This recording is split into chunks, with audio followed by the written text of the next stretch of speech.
In the last hour, the Texas House passed a bill aimed at protecting East Texas groundwater.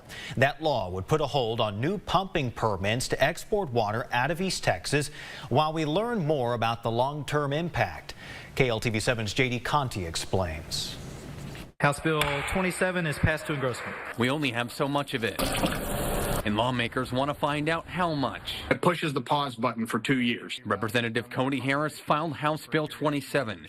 It would require the Texas Water Development Board to conduct a study of the Carrizo-Wilcox aquifer. A current proposal, led by private equity financier Kyle Bass, wants to drill wells in Anderson, Henderson, and Houston counties, pumping water and selling to areas in need, primarily the Dallas-Fort Worth Metroplex. Groundwater in East Texas will be a part of that equation, but it doesn't need to be until we fully understand the data behind how much water is in our aquifers throughout East Texas. Harris's legislation would have researchers look at the potential impact of such work, identifying how much could be pumped without affecting the water district's future. Some hydrologists that say we've got basically we'll never be able to deplete the amount of water that's there.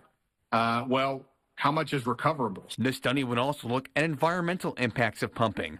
For example, how might it affect rivers, springs, and how those systems refill? How drought affects the water levels in combination with any eventual pumping. Under the law, the Trinity and Natchez Groundwater Conservation District won't be allowed to issue new pumping permits that export water until the study is over.